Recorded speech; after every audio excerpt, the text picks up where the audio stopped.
आप सभी भाई बहनों को जितने इस वीडियो को देख रहे हैं उनसे मैं कुछ बातें शेयर करना चाहता हूँ। मैं पहले अंधकार में था और करीबन 7-8 साल पहले मैं ईश्वर को नहीं जानता था कि ईश्वर कौन है और मैं बहुत परेशान था। तो कई बातों को लेकर के बाद में कभी मैं अपनी गवाही बताऊँगा अगर ईश्वर ने चाहा तो। उसके बाद में किसी ने मुझे बताया, मैं भागा, चारों तरफ घूमता रहा, मुझे कहीं से कोई शांति नहीं मिली और मैं बहुत परेशान हो गया। अपनी पूरी ज़िंदगी का पूरा पैसा भी मैंने डुबो दिया इलाज में, कई चीज़ों में। लेकिन फिर किसी भाई ने मुझे ईश्वर के बारे में बताया और सच्चे परमेश्वर के बारे में उसने मुझे बताया, थोड़ा बताया कि कहीं जाने से कोई परमेश्वर का किसी को वरदान है, ऐसे करके उसने बताया। तो मैं वहाँ पर गया तो मुझे पता चला कि वास्तव में हम जहाँ पर जिस तंत्र मंत्र और जिन चीज़ों के अंदर फंसे हुए हैं वे तो कुछ भी नहीं है। वे एक अंधकार है जिसके अंदर उलझ करके आदमी फंसता ही जाता है। दलदल है, उसमें से निकलने की कोशिश करेगा तो ज़्यादा फंसेगा। और मैंने ये सब कुछ देख कर के मैंने निर्णय ले लिया कि वास्तव में बिल्कुल सत्य है। जब हम प्रार्थना कर, अगर ईश्वर जीवित है दुनिया में तो हम उससे कुछ बोलें तो इसका मतलब वो सुनेगा, और अगर वो जीवित नहीं है, वो नहीं है तो नहीं सुनेगा। लेकिन ये भी हो सकता है कि वो जिस मार्ग पर हो हम उस मार्ग पर नहीं हैं, या हम उल्टे चल रहे हैं। जिस तरह परमेश्वर मिलता है, हम दिल्ली के बजाय बॉम्बे की तरफ जा रहे हैं तो ईश्वर कहाँ मिलेगा? फिर हमें दिल्ली जाना चाहिए।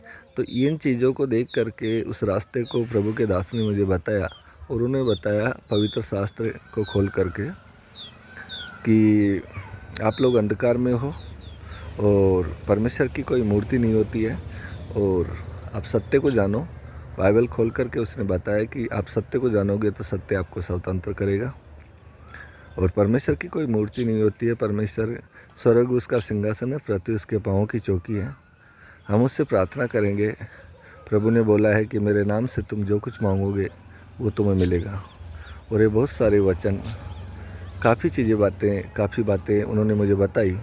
मेरे मन में बिल्कुल बैठ गई, क्योंकि मैं वैसे ही भटका हुआ था, काफ़ी परेशान था। उसके बाद में मैंने प्रभु का पैर पकड़ लिया उसी दिन से, जिस प्रकार से याकूब ने पकड़ा था।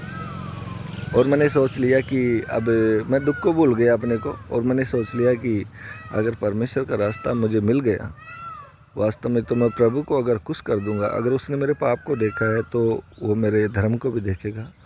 और मैंने धर्म का रास्ता अपनाया उस दिन से, धार्मिकता का, और मैं परमेश्वर के पीछे चलने लगा। प्रभु से प्यार हो गया मुझे बहुत ज़्यादा, क्योंकि मैं भटका हुआ था वैसे ही बहुत।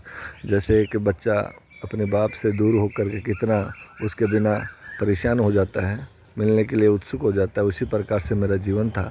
और जब वो उसकी बातें मुझे मेरे पब को सुनाई दी और मैंने महसूस किया और सारी चीज़ें मैंने देखी भी, और तो मुझे बहुत आनंद फील हुआ।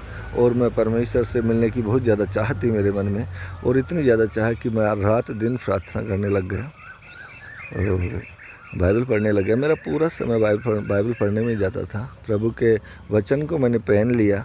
लेकिन उस समय मैं ये नहीं जानता था कि क्रिश्चियनिटी क्या होती है, क्रिश्चियन लोग क्या होते हैं, कौन क्या होता है, धर्म वर्म ज़्यादा नहीं समझता। हम गाँव से रहते हैं।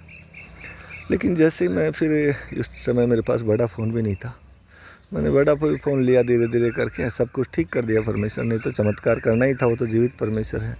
लेकिन उसके बाद में मैंने काफ़ी चीज़ें देखी दुनिया के अंदर, और ये देखा कि आज वचन को कैसे तोड़ा मरोड़ा जाता है। और एक शब्दों के पीछे भाग रहे हैं इंसान, शब्दों के पीछे, आत्मा के पीछे नहीं है, शब्दों के पीछे है इंसान। प्रभु यीशु ने अपने चेलों से बोला यूहन्ना रचित सुसमाचार में कि मैं जो बातें तुमसे कहता हूँ ये आत्मा है और जीवन है। अगर मैं तुम्हें यहाँ की बातें कहता हूँ ये नहीं समझते, स्वर्ग की बातें कहूँ तो कैसे समझोगे? इस प्रकार से। लेकिन आज मैंने देखा बहुत टेंशन काफ़ी पिछले दिनों से काफ़ी मेरे मन में काफ़ी ऐसा आ रहा था। मैं तो पहले ऐसे सोचा था कि स्वर्ग राज्य के हम लोग हैं, प्रभु के अपने लोग हैं, राजपथधारी याजकों का समाज, परमेश्वर के नीच पड़ जाए हम लोग, तो हम लोग ये हमारा एक परिवार हो गया। और मैं बिल्कुल ऐसे फील करता था कि वो परिवार कैसा है, और उस परिवार में मुझे ऐसा लगता था कि हम संसार से बाहर निकल के एक दूसरे परिवार में आ चुके हैं जो प्रभु का अपना परिवार है। लेकिन काफ़ी दिनों तक तो मुझे फीलिंग हुई, लेकिन बाद में धीरे धीरे मैं दुनिया में देखने लगा तो ये फीलिंग हटने लगी धीरे धीरे, क्योंकि जिसको मैं परमेश्वर का परिवार समझता था वही लोग आपस में लड़ते हैं। वचन जो परमेश्वर ने बोला है वो बातें आत्मिक हैं, शारीरिक नहीं है, वे शब्द नहीं है, वे एक आत्मा है। तो उसको पहनना चाहिए, उसको अंदर अपने हृदय के अंदर, दिमाग के अंदर तो क्या बोझ बनता है। मैंने तो कभी दिमाग में याद नहीं किया उनको, हृदय में डाउनलोड हुई है सारी चीज़ें। और अंदर मेरे तो जैसे जैसे वचन को मैं पढ़ता गया वैसे वैसे मैं बनता भी चला गया।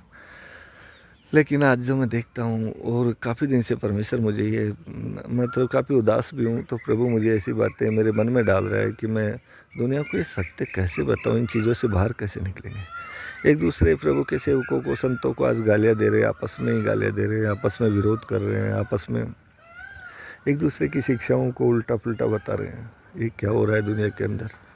तो ऐसे कैसे कलीसिया तैयार होगी। प्रभु के लोग आपस में एक होने चाहिए थे, प्रभु का परिवार जिसमें संयम, प्रेम, धीरज, कृपा, ये पवित्र आत्मा के 9 फल उनके अंदर होने चाहिए थे।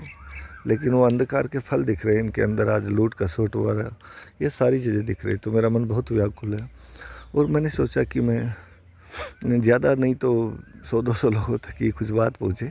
तो मैंने सोचा कि एक यूट्यूब चैनल के माध्यम से कुछ बातें रखूँ मैं आज से, और जो मैंने सीखा है, जो मैंने देखा है, जो मैंने महसूस किया, उसको मैं हमेशा बताता रहूँगा इस चैनल के माध्यम से।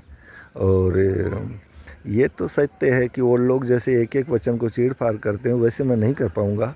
और ये वहाँ लिखा है यूहन्ना 3:65 में, 3:24 में, 5:32 में ऐसे लिखा है। ये सारी चीज़ें ऐसे, इनसे कोई फ़ायदा भी नहीं होता है, क्योंकि फरीसी शास्त्री यीशु मसीह के समय में यही बोलते थे। वो पवित्र शास्त्र को याद किए हुए थे बिल्कुल वो, लेकिन वो सबसे पीछे रह गए, उनको परमेश्वर ने तुच्छ कर दिया।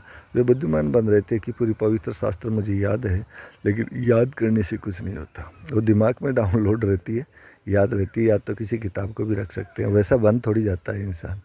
इसलिए तो ऐसी बातें ज़्यादा वचन, एक आध वचन भी बताऊंगा, लेकिन जैसे जो परमेश्वर मुझे बताएगा। लेकिन उनके जैसे तो मैं नहीं बोल पाऊंगा, वैसे इतना बोलना भी नहीं आता है। कभी मैंने ऐसा ऑनलाइन कभी किसी से बात तक नहीं करी, वीडियो कॉल पर या फ़ोन पर भी ज़्यादा नहीं करने की इच्छा नहीं होती इतनी।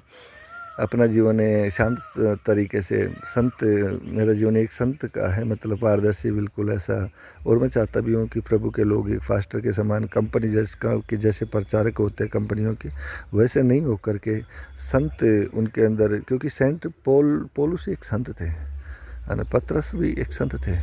तो ये प्रभु के चेले संत थे। यीशु मसीह भी संत के तरीके से ही दुनिया के अंदर आए थे। उन्होंने कहा, यीशु मसीह को एक बार राजा बनाने की कोशिश की गई, तो यीशु मसीह वहाँ से निकल गए कि ये मुझे राजा बनाना चाहते हैं। और यीशु मसीह ने फिर बाद में बोला भी कि मेरा राज्य यहाँ का नहीं है, मेरा राज्य स्वर्ग का है।